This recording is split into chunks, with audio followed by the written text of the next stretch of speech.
My generation, for our entire lives, every conversation about equality has been one like a seesaw. We're taught that you must push one side down to bring the other side up. And that's something that we know is really, it's inherently discriminatory and it's inherently immoral to think that way. So my question is, as a generation, how can we try to overcome that in this country?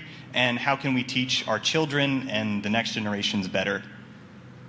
I'll go first. Yeah, it's important to define what equality means. They're using this new word and they're letting it slip, which is their real goal, which is equity.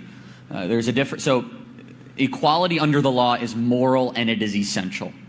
It is the tenets of William Blackstone to John Locke to the brilliance of the Founding Fathers.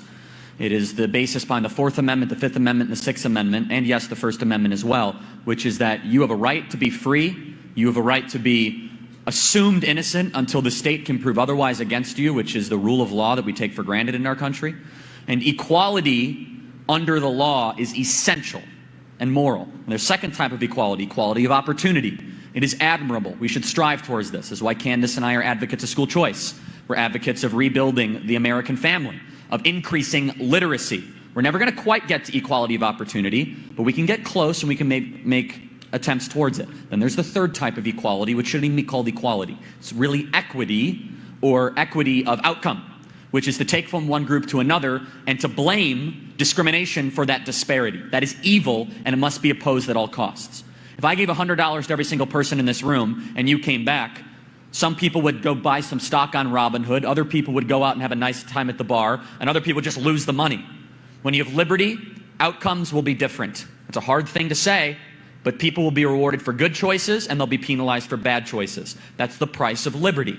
And so it's very important that we communicate the differences between equality under the law, equality of opportunity, and then equity, which is really forced redistributionism for a desired result, which is nothing more than a totalitarian power grab.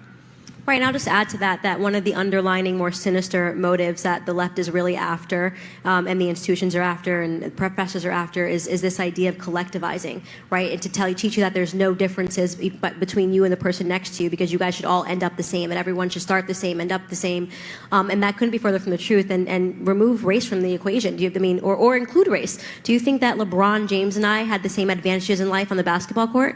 He's a monster. You know, I mean, he's a giant guy, right? And so he was born with certain advantages that other people are not born with, right? And so you have to realize that when the left is doing these sorts of things, what they're really after is trying to teach this idea of sameness, like we don't have different tastes, which is what Charlie is hinting at when he says, if I gave everybody $100, everybody in this room would do something different with those $100. They don't want you to be an individual, and they're trying to teach us there's something harmful and wrong and backwards about individuality. And also at the same time, they're trying to shame you, to make people that are successful to feel shameful about that. It's even in our language, it's coded in our language to make us feel shameful about success. You know, selfishness, that's selfish. You hear that over and over and over again. You have to take care of yourself first, right? Your family second. You bring up talking about how do we make things better in the future. Take care of yourself, and that's really a Socratic idea there, right? Socrates in the very beginning walked around and said to people, how are you doing? Take care of yourself. Well, what he really meant is that make sure you're doing work individually. Until you are a good person and you are on your own 2 feet, you should not be seeking to change the entire world. Make sure your home is in order before you try to step into somebody else's and make a difference. So really ignore those professors, focus on yourself, and you'll be able to do better in the long run to help others.